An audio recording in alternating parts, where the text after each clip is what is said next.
ये कहानी एक पीटर नाम की लड़की की है जिसका 27 साल तक खड़ा नहीं हो पाता है और वो किसी भी लड़की को पेल नहीं पाता है। और जब 27 साल बाद पीटर का खड़ा होता है तो ये किन किन लड़कियों को पेलता है वो हम बताएंगे इस मूवी के एक्सप्लेनेशन में। तो आइए बात करते हैं मूवी के एक्सप्लेनेशन के बारे में। मूवी का नाम है द लेट ब्लूमर। ये मूवी 2016 में रिलीज हुई थी। मूवी के स्टार्ट में दिखाते हैं पीटर को। पीटर एक ठुकाई वाला थेरेपिस्ट था जो कि दिन में 10 बार गप करने की आदत थी। इसके बाद पीटर अपने घर जाता है और जहाँ उसके दोस्त बात कर रहे थे कि आज हम मिचेल के घर जाएंगे। मिस आता था। अगले सीन में पीटर अपने पेरेंट्स के पास जाता है जहाँ उसके पेरेंट्स उससे मुंह बनाते हैं क्योंकि वो और लड़कों से बहुत अलग था और उसे लड़कियों में भी कुछ इंटरेस्ट नहीं था क्योंकि उसका लेने का मन नहीं करता था। और जहाँ पीटर के फादर कहते हैं बेटा मुझे देखो और मेरे टकले को देखो, मैं बिल्कुल जॉनी सिंस की तरह हूँ और मैंने अपने टाइम में बहुत मजे लिए हैं और अपनी जवानी में मैंने तुम्हारी माँ की बहुत बजाई है। और अगले सीन में से निकल जाता है और ये खुशखबरी सुनाने के लिए वो मिशेल के पास जाता है। जहाँ जाने के बाद उसे पता लगता है मिशेल और चार्ली का ब्रेकअप हो चुका है क्योंकि चार्ली अपनी जॉब की वजह से मिशेल को टाइम टू टाइम नहीं पेल पाता था। मिशेल रो रही थी और वो पीटर से अपनी सारी बात बताती है जिस पे पीटर कहता है तुम्हें उससे अच्छा और लड़का मिल जाएगा। मिशेल ये देखकर मौके पर चौका मारने की कोशिश करती है और वो पीटर को किस करने की कोशिश करती है लेकिन पीटर को तो स्पाइडरमैन सोया हुआ था जिससे कि वो नर्वस फील होकर वहाँ से चला जाता है। और अगली सुबह पीटर के दोस्त पीटर को बास्केटबॉल खेलने के लिए ले जाते हैं जहाँ बास्केटबॉल खेलते हुए उसके अखरोटों पर बास्केटबॉल लग जाती है और जिससे कि वो बेहोश हो जाता है। जिसके बाद पीटर को हॉस्पिटल ले जाया जाता है और डॉक्टर कहता है इसके अखरोट तो बहुत छोटे हैं। और अगली सुबह डॉक्टर पीटर को बताते हैं तुम्हारे अंदर एक ऐसी बीमारी जिससे तुम्हारा सामान खड़ा नहीं हो पा रहा है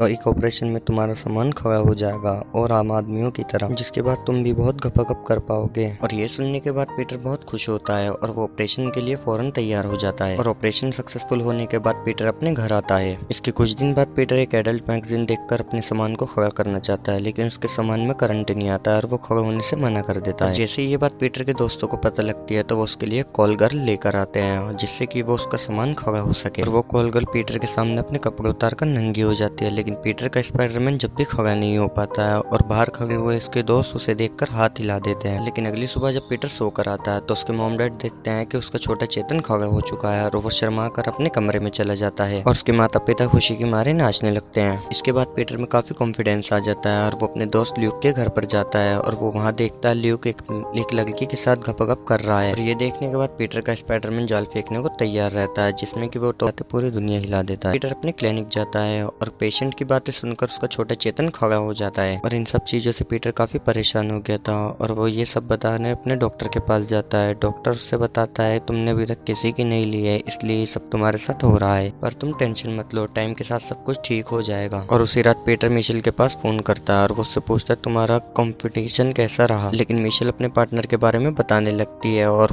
पीटर को काफी बुरा लगने लगता है और वो झंड होकर अपना फोन काट देता है। और अगले दिन पीटर अपने इंटरव्यू के लिए जाता है लेकिन इंटरव्यू के दौरान उसकी आवाज भारी होने लगती है और वो परेशान होकर इंटरव्यू छोड़कर आ जाता है। और वो घर आकर अपने मॉम डैड को सारी बात बताता है जिससे कि उसके पापा कहते हैं तुम्हारा अभी भी खड़ा होना शुरू हुआ है, अब शुरू में तो ये सब कुछ होएगा ही पर तुम अपने ऊपर काबू रखो।